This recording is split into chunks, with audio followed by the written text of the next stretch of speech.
It's my nerd world. Welcome to it. I'm glad you're here. I'm your host, Jon Justice. Got a huge show this week. Holy cow, did a lot of news break in the course of 7 days. And I've been in Washington, D.C. for the most of it. All right, so on the show this week, we're going to talk about George Lucas and what Disney, Bob Iger, Kathleen Kennedy did and did not use of George Lucas's story treatments. And I'll give you my thoughts on the whole situation. We have a director for the Obi Wan Kenobi Disney Plus streaming service show. We'll let you know who that is. Kevin Feige, Marvel's Kevin Feige, master of the MCU. He's going to be developing a new Star Wars movie. I'm going to let you know why I think this is a fantastic idea.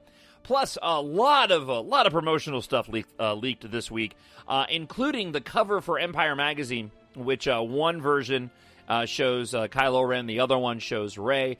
They released another exclusive photo from The Rise of Skywalker of the Knights of Ren, but it's the article attached to the exclusive photo promoting the magazine that I'm most interested in talking about, because J.J. Abrams has further thoughts that he has shared with us about Rian Johnson and The Last Jedi. So we'll be getting into that on this week's show. We'll kick things off with kind of a change in plans when it comes to leaks and spoilers from now until The Rise of Skywalker. I'll explain, as there now are very detailed breakdowns of how this movie allegedly is supposed to pan out. A lot of this, by the way, you're questioning, and we're going to get into that in listener feedback. I got a lot of commentary based off of your comments from this past week. This week's show is, of course, brought to you by the science fiction space opera series EMBARK. EMBARK Book 2, Treasure in Darkness, the audiobook is now available. It just came out this week, so I'll have more details about that a little bit later on in the show. Hopefully, if you haven't had the opportunity to go pick up a copy of either book 1 or 2, you'll go and do so, and definitely pick up the audiobook narrated by me for Treasure in Darkness. Also, quick shout out to my friends over at Mystical Games and Collectibles in Eden Prairie. If you're listening in the Twin Cities and looking for a great gaming shop and a place to pick up Star Wars collectibles, toys, and whatnot, go to mysticalgc.com.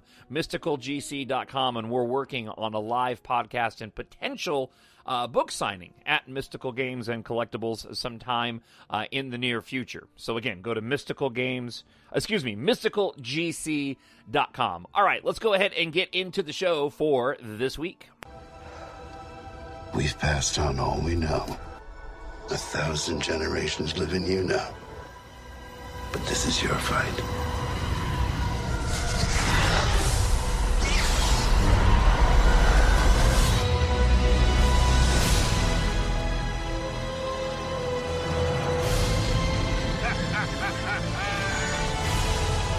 We'll always be with you. No one's ever really gone.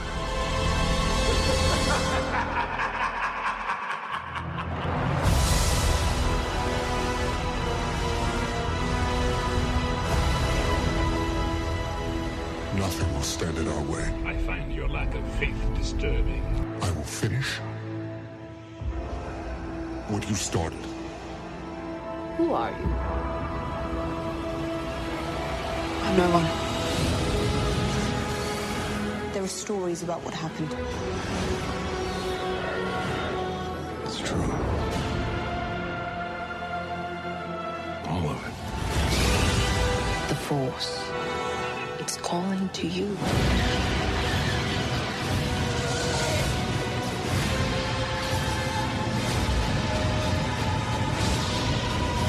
My nerd world. Just let it in. I'm a fan of Reylo. Many of you have found this show and enjoyed this show because of that particular fact, that I am very much a fan of the idea of Reylo. I'm also of the opinion that Reylo is a relatively subjective term. When we talk about shipping of Ben Solo and Rey, and the two of these individuals and their importance within the saga coming together, I think for some, there is a definite sort of romantic element attached to that. Certainly, I saw that and embrace that in The Last Jedi, particularly the finger touching loving scene. There's a lot of depth and emotion in The Last Jedi between Rey and Ben Solo, Kylo Ren, and we're going to talk a little bit more about this much later in the show this week, but I'm saying all this up front for a reason, okay? And I'm saying it up front because there have been some very detailed plot outlines for The Rise of Skywalker that have emerged. Not only has Jason Ward from MakingStarWars.net been putting out some huge details, including just this past week, the money shot, if you will, the big moment of the film. He has described in great detail and gone so far as to even put up a drawing, a graphic drawing of what this particular shot and moment could looks like. He's seen it, he says. Okay, so, and I trust, Jason Ward's been pretty spot on about most of his stuff. Jedi Paxis, in the meantime, for the past 3 weeks, has put out detailed descriptions of Acts 1, 2, and just today, Act 3 of The Rise of Skywalker.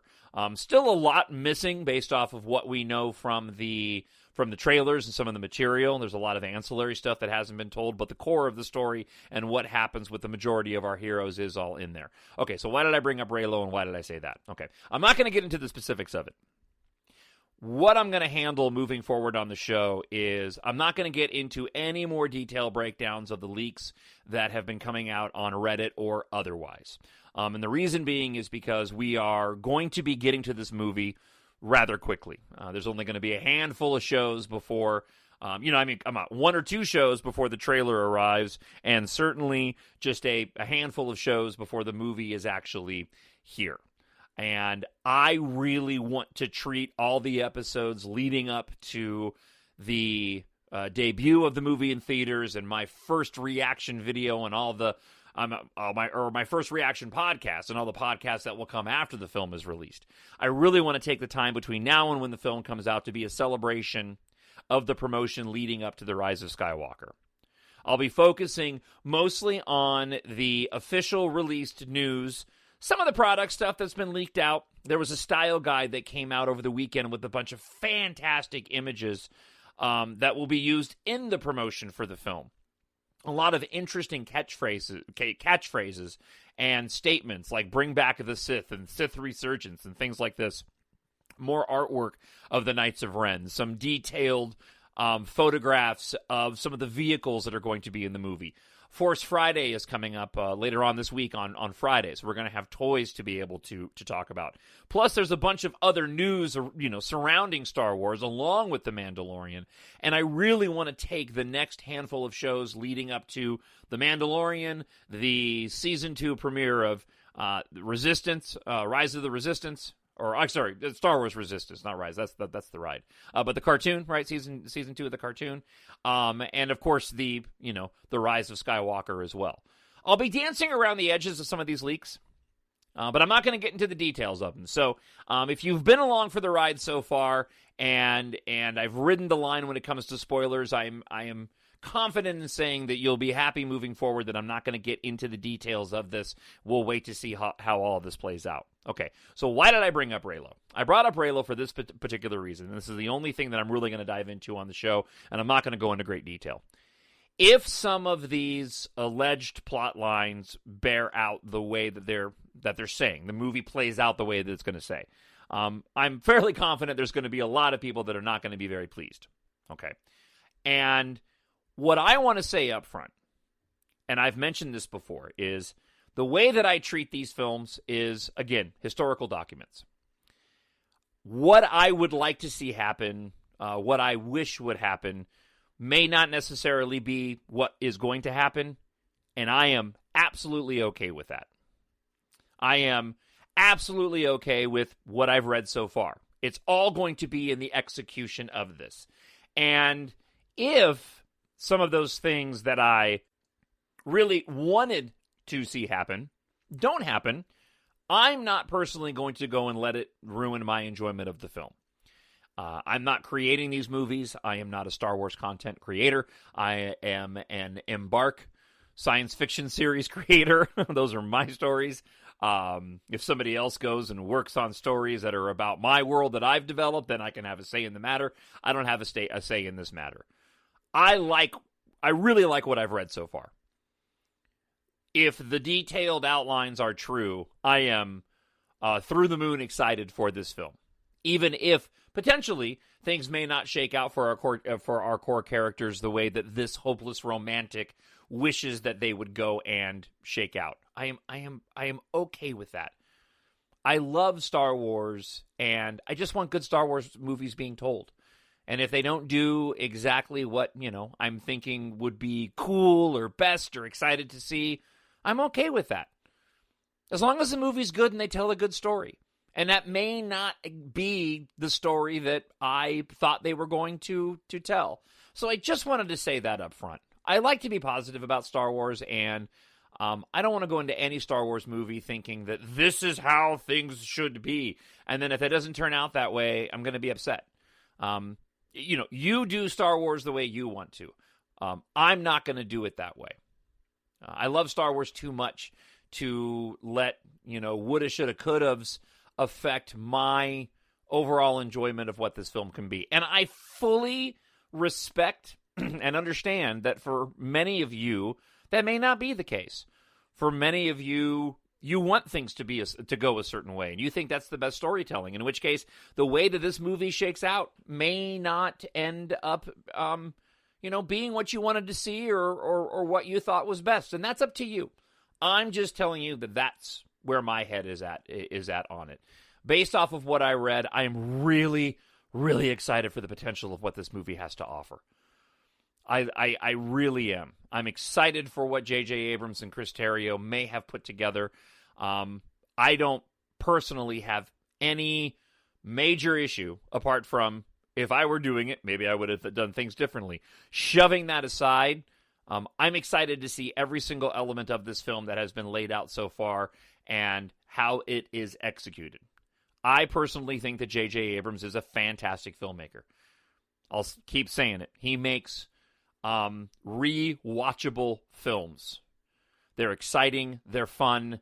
Every scene matters and has relevancy and is exciting and dynamic to watch.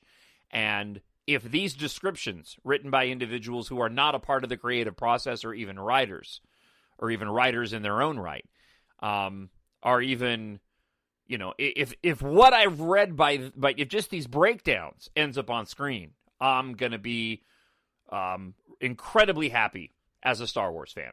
All right, so that's my 13-minute disclaimer as we work through the show this week. All right, there's a lot of news to get to and a lot of stuff to talk about. So let's go ahead and start breaking it all down, starting with Bob Iger on George Lucas and his involvement in The Force Awakens. We are the spark that'll light the fire that'll burn the First Order down. Bob Iger released his book, The Ride of a Lifetime, Lessons Learned from 15 Years as a CEO of the Walt Disney Company. And within it, he openly discusses the difficult process of securing the massive acquisitions deals of Pixar, Marvel, and, of course, Lucasfilm. He does not hold back and is very open about his conflicts and George Lucas's involvement in The Force Awakens.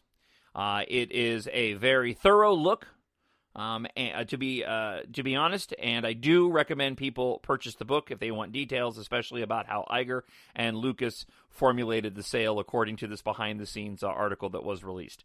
So George Lucas on his outlines for the sequel trilogy, and I'm going to move through this and kind of read what was highlighted in the post from Reddit. At some point in the process, George had completed outlines. This is what Bob Iger said. For the 3 new movies, he agreed to send us 3 copies of the outlines, one for me, one for Alan Braverman, and one for Alan Horn, who had just been hired to run our studio. Alan Horn and I read George's outlines and decided we needed to buy them, though we made clear in the purchase agreement that we would not be contractually obligated to adhere to the plot lines that he'd laid out. He knew that I was going to stand firm on the question of creative control, but it wasn't an easy thing for him to accept. And so he reluctantly agreed to be available to consult with us at our request. I promised that we would be open to his ideas. This was not a hard promise to make, and of course, we would be open to George Lucas's ideas. But like the outlines, we would be under no obligation. Early on, Kathy brought JJ and Michael Arndt up to Northern California to meet with George at his ranch and talk about their ideas for the films. George immediately got upset as they began to describe the plot, and it dawned on him that they weren't using one of the stories he submitted during the negotiations. The truth was that Kathy, JJ, Alan, and I had discussed the direction in which the saga should go, and we all agreed that it wasn't what George had outlined. George knew we weren't contractually bound to anything, but he thought that our buying the story treatments was a tacit promise that we'd follow them, and he was disappointed that his story was being discarded. Kathy screened The Force Awakens for George. He didn't hide his disappointment. There's nothing new, he said. In each of the films in the new trilogy, it was important to him to present new worlds, new stories, new characters, and new technologies. In this one, he said, there weren't enough visual or technical leaps forward.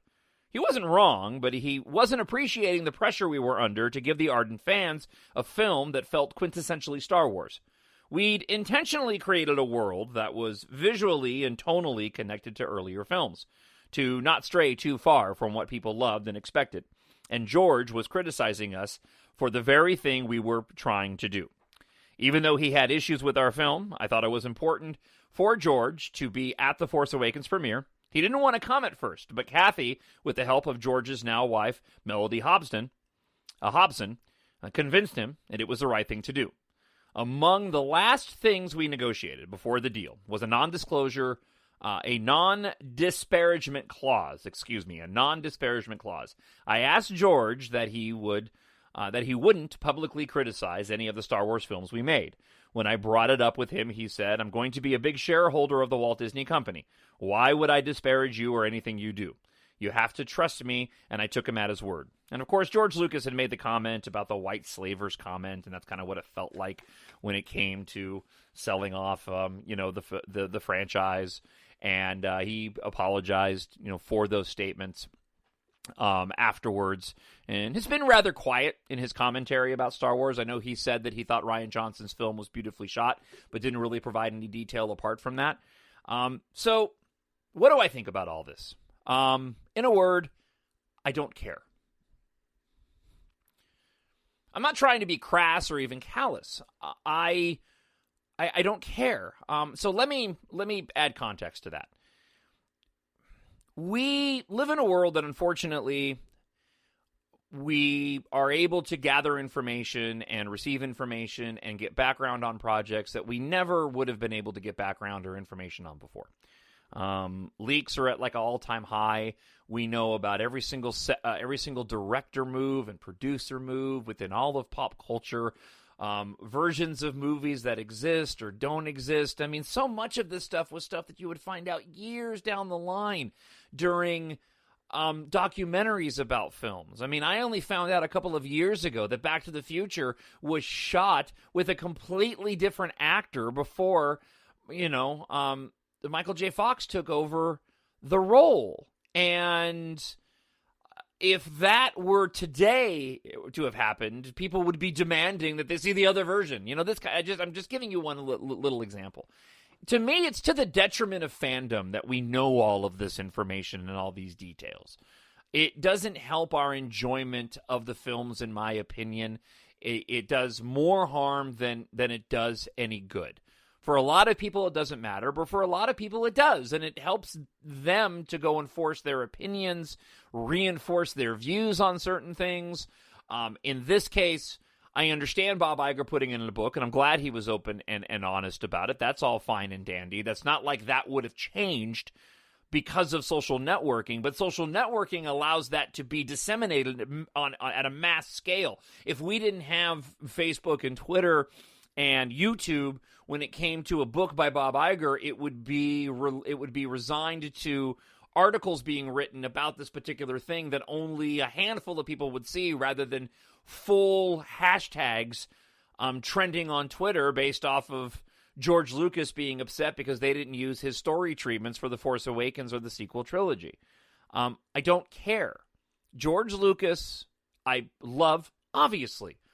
I've spent countless hours writing my own stories based off of my own love of Star Wars just because I wanted to know what it was like to create your own world of characters and vehicles and ships and storylines and heroes and villains, and that was all because of George Lucas and me being inspired by him. If it wasn't for him, we wouldn't have this wonderful thing that we have in our lives that has impacted so many of us so richly and deeply. But that being said, George sold it to Disney. That was his choice to do that for billions of dollars. If he didn't want to let it go, if he didn't want other people to go and make new stories that he had nothing to do with, then he shouldn't have sold it. That was his choice. He's allowed to be upset. And I'm not saying that George Lucas was wrong in reacting the way that he did. He reacted the way that he did. But that's something that George has to live with. That's what happened. And when we get down to which treatments would have been better to use, George Lucas's original ideas for the sequel trilogy or what we've seen so far, I don't have an answer to that because I haven't seen George Lucas's story treatments. I will say, though, as much as I love the prequels, I understand the flaws in those movies. I still love them for what they are and watch them repeatedly and still get just as much enjoyment out of them as I do the new movies or the original trilogy, but I also know they're not perfect. We know that George Lucas was talking about some microbial world and midichlorians and was going to explore that in the sequel trilogy. And I mentioned in past episodes how we don't know what that would have looked like. That could have been just a small portion of a much larger, grandiose story about another group of individuals. But be that as it may, that idea doesn't really thrill me. I understand why Disney and Lucasfilm did what they did. And it is in their best interest, having bought this franchise, this genre of films, to make it successful. And I love what they've done so far. I think that Star Wars was always supposed to happen. Everything happens for a reason. But these films were all created and happened the way that they happened for a reason. You know, George was in charge of that first one. But let's not forget, for those that don't know, A New Hope, the original cut of that was disastrous. It was slow. It was plotting. It just didn't work. It wasn't until George hired 2 editors to come in and really fine-tune A New Hope that it became the box office hit and the life-changing, world-changing, genre-changing movie that it did. Let's not forget that while George Lucas wrote treatments for The Empire Strikes Back and for Return of the Jedi, other directors helmed those films and wrote those films. The Empire Strikes Back had a drastically different script before the woman who was writing it passed away, and it had to be reworked on.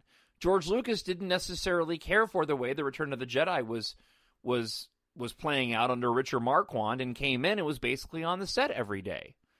Other individuals, many other individuals, were in charge in crafting the original trilogy that everybody loves so much. The prequels were all George Lucas. And I think that any of the flaws that exist in the prequels exist because there weren't enough other individuals in charge of creating the content. It was just George doing what George wanted to do. He made the most authentic and genuine films that he was capable of making. And as a talent coach once told me, be as authentic and as genuine as you can possibly be in the material that you make, and you will reach the largest audience you are capable of reaching. And that's what George Lucas did. He reached the largest audience that he was capable of reaching by making movies that he wanted to make that were true to his vision. And by the same token, he sold Lucasfilm to Disney and allowed Disney and other content creators to make these new movies. And I really do love what they've done. When this is all said and done and The Rise of Skywalker is out, I think we're going to be sitting back and really looking at these entire 9 films in a completely different viewpoint, and especially a completed sequel trilogy, even with all the backlash of The Last Jedi. And I'm going to talk at length about this later on in the show before listener feedback. But clearly, and this is a bit of your preview, clearly what we know of The Rise of Skywalker. Not based off the leaks, even though I'm injecting some of what I know of the plot line into this particular comment, but what we know even at the surface level of what's officially been released. You can't do The Rise of Skywalker unless Rian Johnson did what he did in The Last Jedi. And I don't care how much you hate The Last Jedi. If you do hate The Last Jedi, that is your opinion. You're entitled to it. I'm not going to take that away from you. Don't give me a hard time for thinking The Last Jedi is a masterpiece, because in my view, it is. All I'm saying is that our main characters of Kylo Ren and Rey, and even your ancillary, not your ancillary, but your secondary characters of Finn and Poe and even Rose, there's no way they could be in the positions that they're in their character development if it wasn't for what came before them, and I'm specifically talking about The Last Jedi. Based off of what we know so far, you can't go from The Force Awakens to The Rise of Skywalker because there's a big, huge leap between those two where these characters went through a ton of difficulty that got them to the place where they are in The Rise of Skywalker. And again, we're going to get into more of that a little bit later on in the show. So it's a bummer that George isn't happy, and I get that, and it's got to be difficult. I can't imagine on a much smaller scale. I can't imagine, having a very specific idea for example, like I'm writing book 3 in my EMBARK series, and really, really enjoying it. As a matter of fact, I wrote a little bit of it on the flight back from Washington, D.C., because I was in D.C. for most of this week, and hit a bunch of turbulence, and I ended up writing a scene in the middle of when I'm riding out the turbulence at 30,000 feet over Midwest America, and I haven't gone back and read it yet. I'm looking forward to reading it, to seeing how it came out, just because of the mood that I was in and how tense I was, because I do not like to fly, even though I like writing books about flying machines and spaceships. But I can't imagine how difficult it would be to say, I've got a very specific idea for book 4 when the trilogy is done, right? And I know what I'm going to do, and I can't imagine selling that off to somebody else and them saying, no, we're not going to do that. We're going to do something else. Yeah, that would suck. But at the same time, I sold it. That was my choice. All right, let's go ahead and move on to the other big news item of the week. This is not going to go the way you think. It's funny that line from Luke fits a lot better for the other story that I just did. Kevin Feige. Star Wars shocker. Marvel's Kevin Feige developing new movie for Disney. Feige had discussed a foray into the Star Wars universe in a late summer meeting with Kennedy and studio co-chairman Alan Horn and Alan Bergman, according to sources. In a response to a query from The Hollywood Reporter, Walt Disney's co-chairman and chief creative officer Horn said, "We are excited about the projects Kathy and Lucasfilm team are working on, not only in terms of Star Wars, but also Indiana Jones, and reaching into other parts of the company, including Children of Blood and Bone with Emma Watts and Fox. With the close of the Skywalker saga, Kathy is pursuing a new era in Star Wars storytelling. And knowing what a die-hard fan Kevin is, it made sense for these two extraordinary producers to work together on a Star Wars film." Some see this movie as a prelude to a larger role for Feige within Lucasfilm, while others say it merely reflects the Marvel's executive passion for the franchise. A top Disney source says Kennedy remains in charge with no plans for any changes. One knowledgeable source says Feige has told a major actor there is a specific role he would like that person to play if and when he makes the movie. With the Rise of Skywalker set to hit theaters on December 20th, it is understandable that Disney would like to keep as much about the future of the franchise under wraps as possible. Skywalker, otherwise known as Episode 9, is meant to be the final installment of the series that was first launched by George Lucas back in 1977. The article goes on to say it's also meant to win back fans after the last sequel trilogy entry, Star Wars The Last Jedi, divided audiences, even though reviews were largely positive, and the film grossed $1.3 billion worldwide.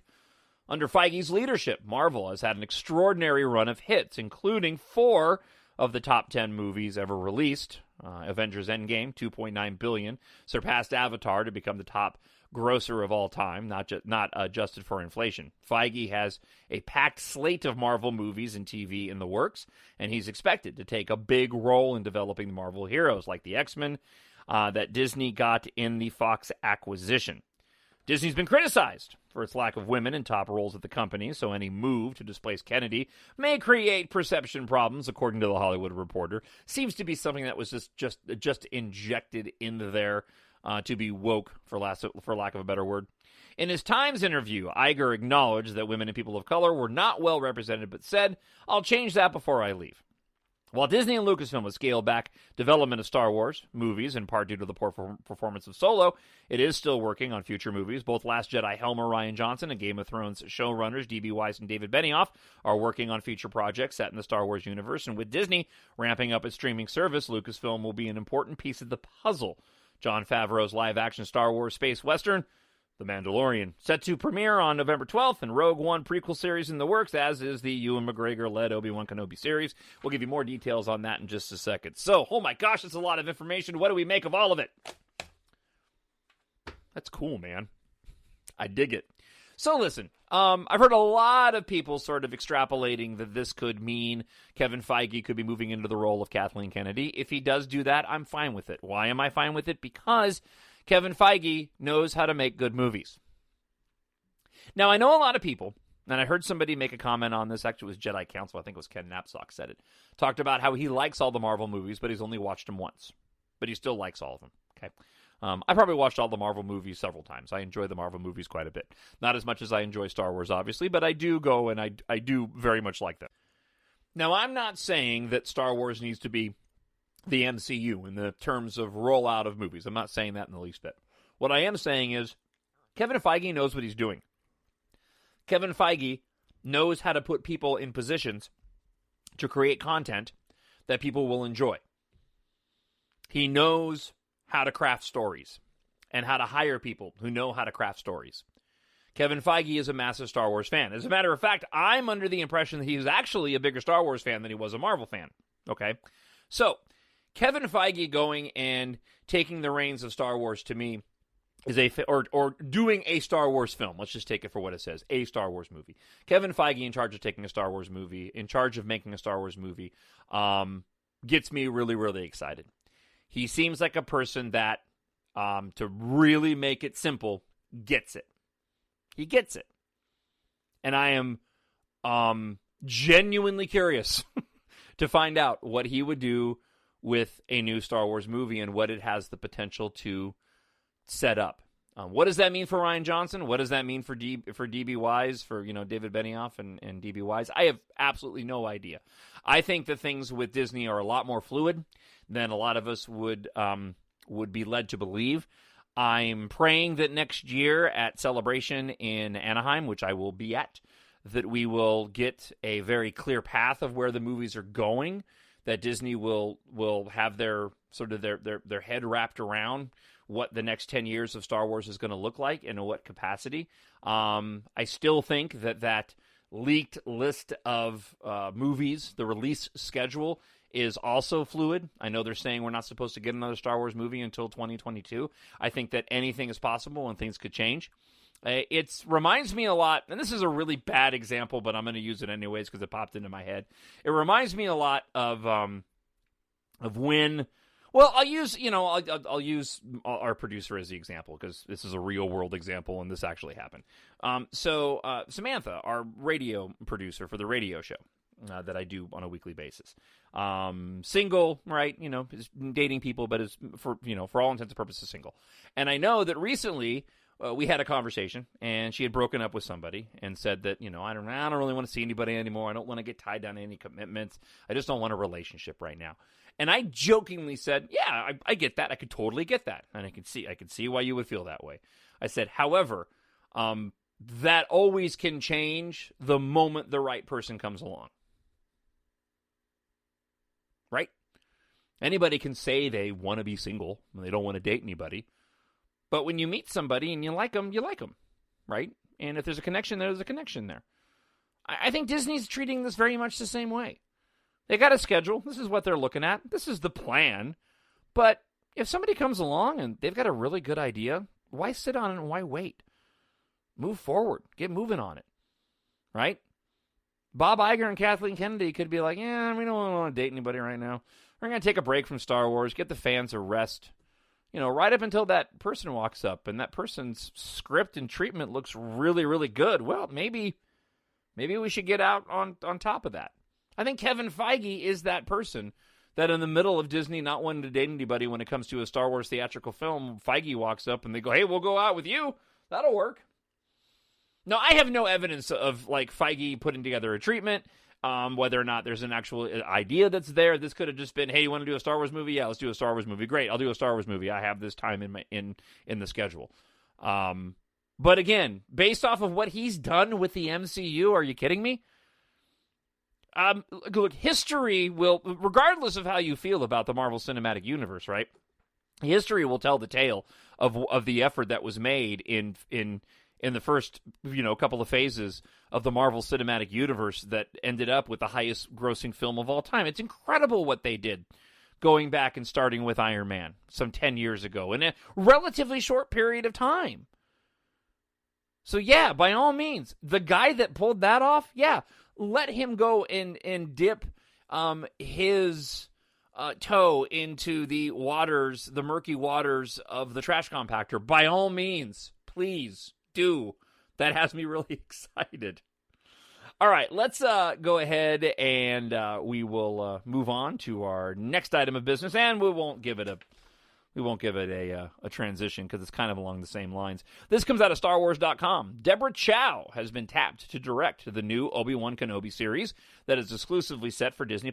Ewan McGregor will be reprising his role as Obi Wan Kenobi for the series. Takes place 8 years after the events of Star Wars Revenge of the Sith. Kathleen Kennedy said this: we really wanted to select a director who was able to explore both the quiet determination and rich mystique of Obi-Wan in a way that folds seamlessly into the Star Wars saga.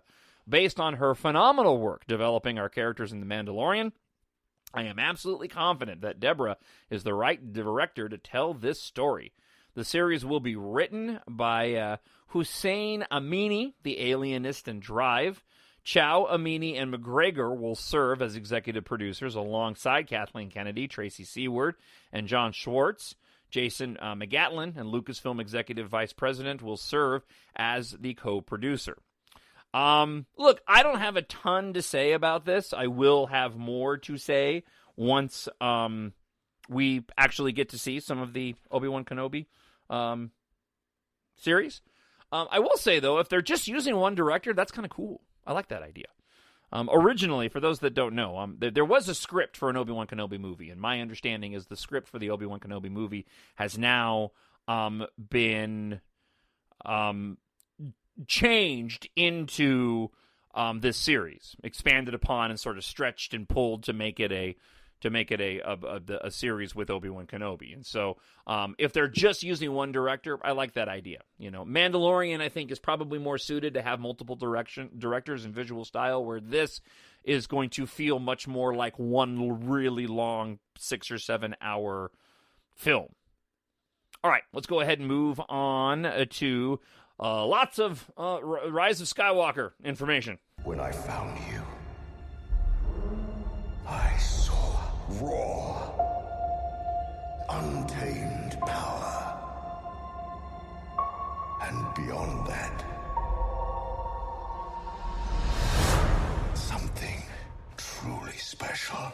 Empire Magazine says this: Star Wars fans got the first glimpse of the Knights of Ren in Star Wars The Force Awakens.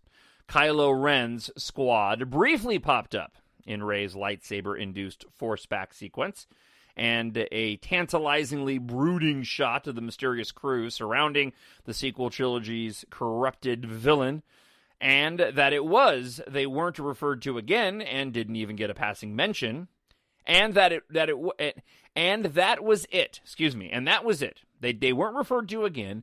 They didn't even get a passing mention in Rian Johnson's sequel, The Last Jedi. But with filmmaker J.J. Abrams brought back on board for Episode 9, The Rise of Skywalker, the Knights of Ren are back in the picture.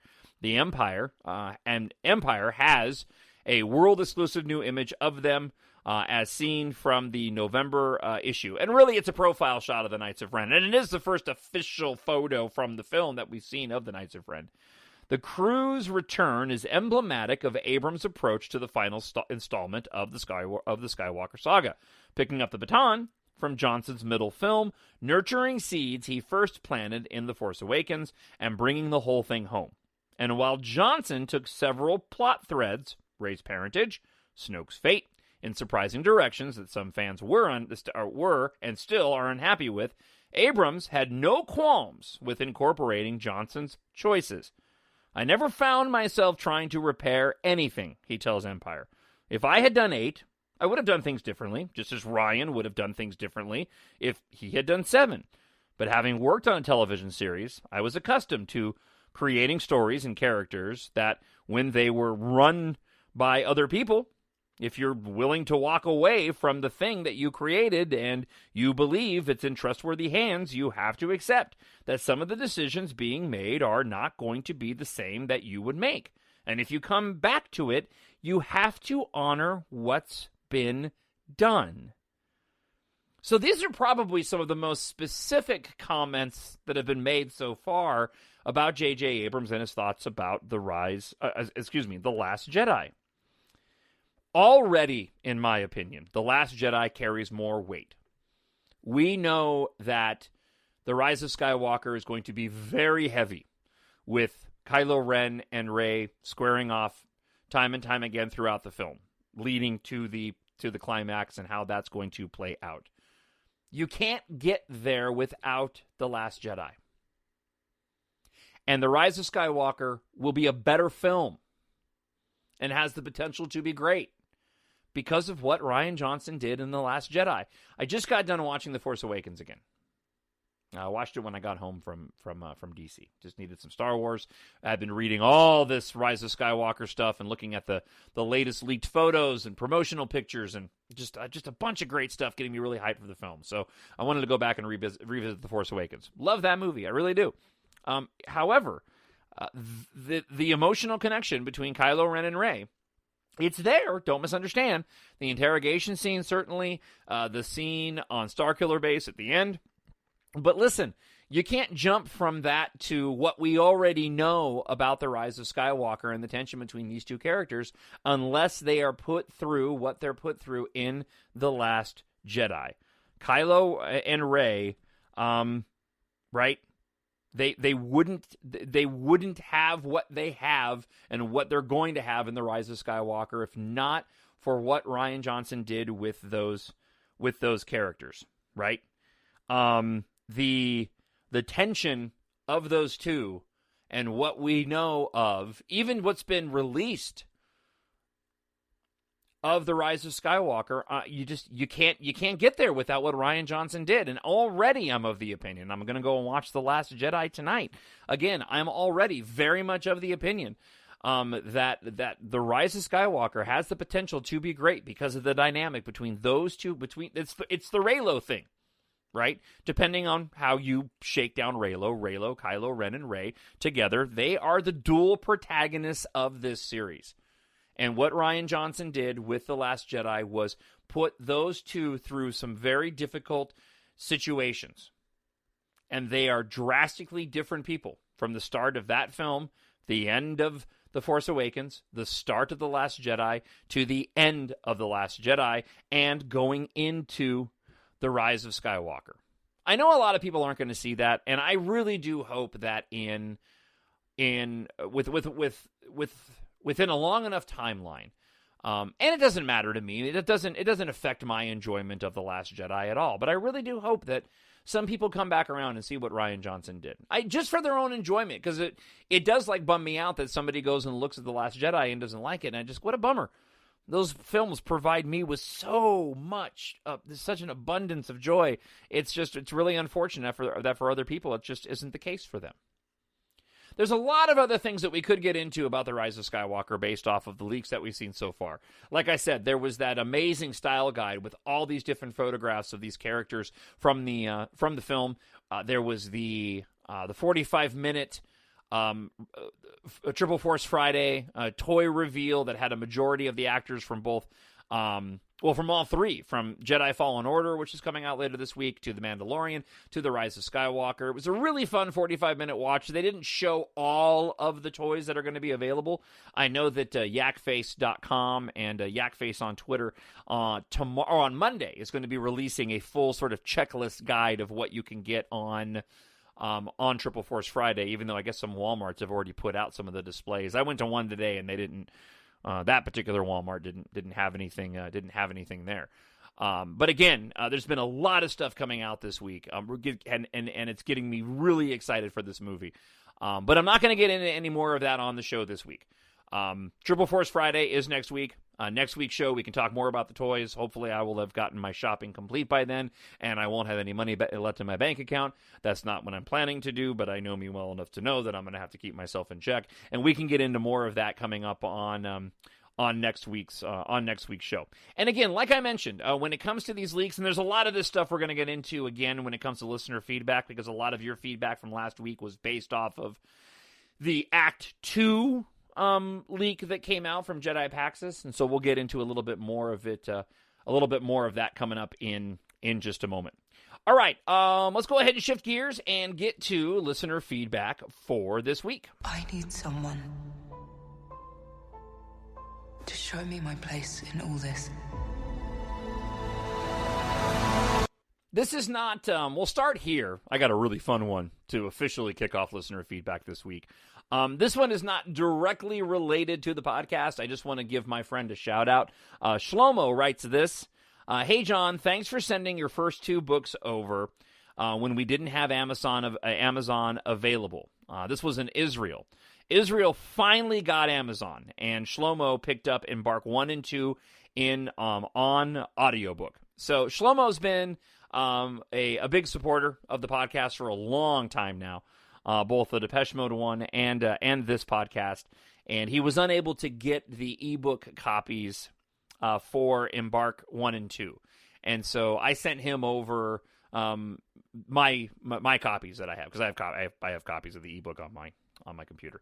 So I sent him over to him just because he's been such a supporter, and he was just letting me know they finally got Amazon, and he was able to go and pick up the audiobook for both. And like I mentioned earlier, the audiobook for EMBARK Treasure in Darkness Book 2, narrated by me, is now available, and you can go get it on Amazon.com. Speaking of which, pick up the ebook, and you can get the audiobook discounted drastically. So even if you don't do the e-reading thing, if you pay the $2.99 for the ebook, you're going to get another $5-6. I think you can almost get like $10 off of the audiobook for just getting the ebook. You can also get the audiobook for free with an Audible trial, which you can cancel afterwards. So go and check that out. So I just want to give a quick shout out to my buddy Shlomo and tell him thank you for picking up a copy of the book. I appreciate it. All right, listener feedback. First, we'll start off here. Michael Rotunda has this to say. Who are you? Why do you think you know anything about Star Wars? You're a tool for Disney, capital letters, 2 exclamation points. The Last Jedi ruin this saga, space, comma. I'm reading it verbatim. I'll read that again. The Last Jedi ruin this saga, space, then comma, space, that I have been watching since 1979, exclamation point. How long have you been a fan? Exclamation point, explanation point. You're a tool, 2 exclamation points, and a phony, and you know nothing, 2 exclamation points. Star Wars is horrible now, ... All right, so a couple of things. Who are you? My name is Jon Justice. I am a Star Wars fan and a radio talk show host. Why do you think you know anything about Star Wars? Because I've been watching the movie since I was 5 years old. And while I stopped numbering the podcast a while ago, I think I'm in the 300s by this point in time. Okay. And I watch Star Wars movies all the time. You're a tool for Disney. No. I'm going to Disney next year for Celebration and to Disneyland, and I'm paying for everything myself. If I was a tool for Disney, I'm pretty sure they would have comped my Disney tickets at a bare minimum. We're staying half the week at the Grand Californian Hotel. And I can tell you, rest assured, I am receiving no discount from Disney. Last Jedi ruined this saga. I don't know what he was going with that. Was he trying to say Last Jedi Rian, this saga? I don't know. Last Jedi, I know what he's trying to say. That I have been watching since 79. How long have you been a fan?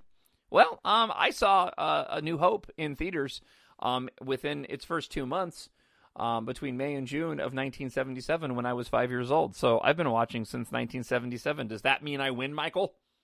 2 years before you did. You're a tool. Okay, that's up for debate. I won't argue with him there. And a phony. No, I'm pretty genuine. I just called myself a tool. I'm pretty honest. And you know nothing. Well, that's not... No, I mean, I don't know everything. But far be it from me to know nothing. Star Wars is horrible now. Well, that's just your opinion, man. Michael, you keep doing you, bro. All right, let's move on. Alona writes this. John, in my opinion, the sequel trilogy is the best trilogy already. Great job anyway. That's cool. No, that's cool. I'm not disagreeing. That's great. All right, Kimmy Skywalker says this. Some people will understand what I am about to say and some won't. But I'm just going to come out and say it. I like Rey. I think she is great. But she, in the big picture, doesn't matter to me. I'm invested in the Skywalkers. The story is about the Skywalkers. All right, so I did a big edit in this, which is a bummer because I didn't want to, but I did because there was a big spoiler in the middle of Kimmy's comment here that I didn't want to share right now. Let's see. We'll get back to this. The more and more of these leaks come out, the more frustrated I get. I don't care about the side stories. It is the main plots that we've heard so far that concerns me greatly. I'm sorry, but for a saga about a family that I have invested 27 years of my life into, if it ends the way that I think it's going to end, I'm paraphrasing, Kimmy's not going to be happy. Like I said, I like Rey, but I'm invested in Ben, Leia, Han, Luke, Anakin, and Padme. And I'll leave out the last part because it's a little spoilery too. Listen, and again, this is why I started off the show the way that I did this week. Everyone's entitled to their opinion. And I know that I'm probably going to get a lot of listener feedback based off of this week's show because of my comments. And many of you might feel differently, and that is okay. Okay. All that I ask is that, look, I'll respect your guys' opinion, and I hope you respect mine. I'm not going to turn into one of those fandom menace people. I would never be that person. You guys know that. I'm just telling you where I come from, and when these movies are said and done, I watch the movies, and I personally judge them based off of whether or not I was entertained, not based off the story that I had in my head. If that's what you do, that is totally fine. You do Star Wars the way you want to do it. I would never tell anybody different. All right, JW says this. John, I need for you to comment on this. I want to hear your opinion and your explanation of how potentially Palpatine could be any relation whatsoever to Rey's granddaughter. Of course, this has been a rumor going around for a while that Rey is a relative of Palpatine. Because in my mind, it doesn't make any sense. Why would he skip a generation and not go after his son or daughter first? Well, look, based off a lot of the extrapolations, I'm not going to get into a lot of that right now. We're going to have to see how this plays out on screen, if this is indeed the case. But I think the simple answer is that at some point in time, Palpatine had offspring, and that offspring had offspring. There's been a lot of time gaps. There's a lot of time between these films and these sagas, and, a lot of things could have happened. Going all the way back to the prequel trilogy, going all the way back to the original trilogy, right? I mean, there's a lot of space and a lot of stories that could be told to go and make that potentially possible. It's all about the execution on the big screen and how it plays out. And I'm willing to judge that based off of its merits, even though it may not be my first choice of what Rey's background might be. All right. So Scotian writes this. I'm trying to have faith, but if all these leaks are true, I'm with Kimmy Skywalker on this one. I feel JJ caved and gave into the pressure felt from a small vocal minority of this fandom if what we've been told ends up becoming true. Sorry, John. I wish it could be more positive. Thank you for your podcast and positivity. And I skipped a bunch of that because there's some spoilers in there as well. Listen. Okay, I'll just give you my opinion on it. And again, Scotian, you're obviously entitled to yours, and I'm not pushing back on it at all. You hang on to your opinion, and I'll hang on to mine. But for me, when you're sitting down to create a story and write a story, I don't know. Maybe J.J. Abrams is thinking about the fans. I mean, they certainly did when they made The Force Awakens. That movie was crafted to sort of bring back that nostalgia factor and get people hyped up about Star Wars again, so he had to sort of paint in a box. But even then, he didn't go with George Lucas's story treatments. He went with what he thought would be delightful and what he thought was good. And I don't see J.J. Abrams and Chris Terrio sitting down to write The Rise of Skywalker and going, well, how do we appease the majority of fans? I see them sitting down to write The Rise of Skywalker and thinking, okay, what do we want to see? How do we want to see this whole thing play out? How do we wrap up these 9 movies and at the same time make this movie stand on its own? Again, that's just my opinion. Maybe J.J. Abrams will let us know when all is said and done what his thought process is, and maybe he did. Maybe they did go into it and thought that, well, we need to have certain things happen to appease a certain part of the fan base, and the fan base is that is going to be upset. They're the more positive side of it, and so they'll be fine with it. I don't believe that's the case, but anything's possible. All right. Ilgar Gizuri. If I said that wrong, I'm so sorry. My real last name is Lojudice. I apologize. If J.J. Abrams were to pull a Rose Dawson scene at the end of The Rise of Skywalker, I think I would be disappointed. A death at the end of a redemption arc can be a good one, just like Theon Greyjoy or Les Miserables. But in this case, nope, bad idea. If they're really going for some of what we're hearing, I'm not sure exactly how all this would play out. And again, I am paraphrasing. Let's see. You can't break one side without the other. So getting back in here, Ben, Rey and Ben, right? They are both one part of a two-sided coin. Sorry, my papers got scrambled. You can't break one side without the other. And they did the same thing with the son and daughter arc in the Mortis arc. I like Rey, but seriously, I'm not interested and invested in her story, especially not after this recent leak, right? Yeah, and again, this is where, and I'm sorry, I'm working through these and sort of editing as I read them to kind of keep some of the bigger spoilers off the podcast. So clearly, people have a lot of issues with the way these leaks are playing out, and I guess we'll all find out if they're true here in a couple months. Ashley Bosher writes this: Jon Justice, I'm with you. I'm loving the build-up to this movie. I don't believe that getting spoiled with story plots and locations, etc. is bad. The anticipation is awesome and will just make opening day all that sweeter. Love your show. Look forward to it every week. Thank you, Ashley. I appreciate that. Deskeezy Pro writes this: I had to LOL when you were talking about toys. I was in the middle of opening one of my 5 first order troopers I bought today. Star Wars and the toys have always been a big part of my life, and I'm okay if I never grow out of it. I hope you are too. Yeah, man, I haven't matured beyond the age of 16. It's so funny. You know, like if you watch The Matrix, and in The Matrix, when they go into The Matrix, your image is the one that you project, right? It's the mental image of yourself, not what you really look like in the real world. The mental image that I would project of myself would be the Bradley Cooper version of Jon Justice. That's what my mental image is. If I catch myself in the mirror the wrong way, I look nothing like that.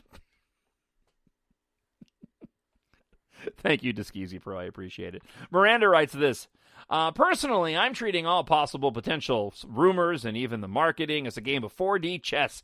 Making my move on how I want to interpret it in the internet these days is like a casino, and everyone is either playing slot machines, just aimlessly browsing from one video to another, hey, that's me, or commenting, or a game of poker, and the internet and some sites are trying to mess with us and freak us out. They're sharks. Sheesh. This is almost worse than when people were making up stuff for the last Harry Potter book before it even came out in stores.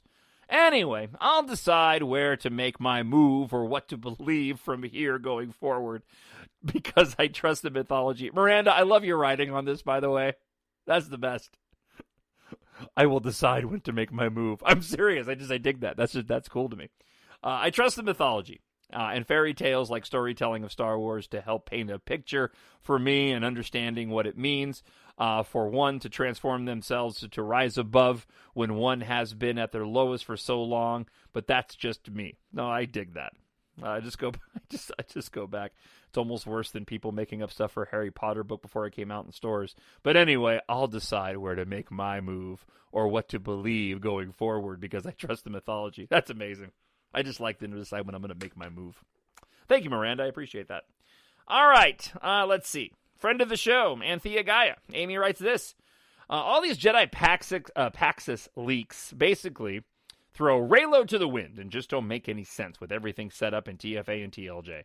It also seems fishy to me that Paxis is going to possibly wait until after the trailer is dropped to release his third act leaks. He didn't, though. He released them over the weekend. Maybe it's so he can make sure what he speculates on falls in line. I'm just highly skeptical of this. I think that we're going to end up getting some pretty specific confirmation on whether or not those Paxis leaks are true based off of what that trailer shows us here in the next few weeks. Monica says this. The more leaks I'm hearing, the more I'm becoming convinced that they are in majority just ideas that some people on the internet were basically seeds falling on fertile ground. Somebody may have heard a little something from the production, made up the rest that is matching the teasers we saw so far, and here we have a full story leak, ending leak, etc. Come on, people! Smiley face. I believe that just like for Endgame, the pun intended, Endgame for Star Wars is one of the most cautiously kept secrets in the industry right now. And now we found ourselves in this rabbit hole of wild speculations. It's possible. Or, as DJ would say, maybe. Last one. Anna Carino says this. I really hope all these leaks are fake. It would be such a disappointing story and ending. I hope not, Anna. I don't want to end on a bad note. I'm going to go back to Miranda. Miranda wrote this. This is almost worse than people making up stuff for the last Harry Potter book. I'll decide where to make my move or what to believe from here going forward because I trust the mythology. That's right, Miranda. You make your move. And Anna, you make your move. I'm in the mood today. Holy cow. I blame Michael Rotunda. Hey, Michael, again, I saw the movie in 1977. I win. You gotta love the hate emails sometimes. Hey, thank you so much for hanging out on the show this week. I really do appreciate it. I hope you had fun. I did. Leave a comment on YouTube or drop me an email, talkshownerd@gmail.com. If you want to support the podcast, as always, and take a moment and talk about my books. If you like Star Wars, science fiction, do not miss EMBARK, the space opera series. Again, inspired by the storytelling and world building of George Lucas, the mythological tales of old that inspired him, science fiction stories and movies that have thrilled generations. EMBARK takes you on a journey that includes the classic tale, morality tale of good versus evil, romance, and friendship. Go pick up the books 1 and 2. I am hard at work on book 3. And again, thank you so much for the positive reviews, and please keep them coming. I definitely need more reviews for EMBARK Treasure in Darkness. And if you're waiting to pick up the book, please don't. Get started now. Like I said, I'm hard at work on book 3. The audiobook is available for EMBARK Treasure in Darkness. Head on over to Amazon.com and get them for you or a friend. Again, ebook, paperback, or audiobook. Purchase of either book 1 or 2 in paperback gets you the ebook for free. Purchase of the ebook gets you a massive discount on the audiobook narrated by me. The audiobook for EMBARK Book 1 is almost 12 hours long, and the audiobook for Treasure in Darkness is about 9 hours long. If you want to support the podcast, that's the way you do it, by going up and picking up a copy of either one of those books. I would really, really appreciate it. It would mean a lot. And when you read them or listen to them, please go to Amazon.com and leave me a positive review. That would just be wonderful. I would be so happy and excited. All right. I hope you guys enjoyed the show again. Have yourself a fantastic week. We'll be back next week talking Triple Force Friday and basking in the glow of the toys that I will be buried under while I broadcast from under them. Hello, I'm under a bunch of Sith jet troopers in Poe Dameron X-Wing, and I'm doing the show from here because I'm surrounded by Rise of Skywalker toys. I really won't do it that way, but I hope that I am. All right. Have a great week. And, here's Obi Wan Kenobi. The Force will be with you. Always. My nerd world. Yes, that's right.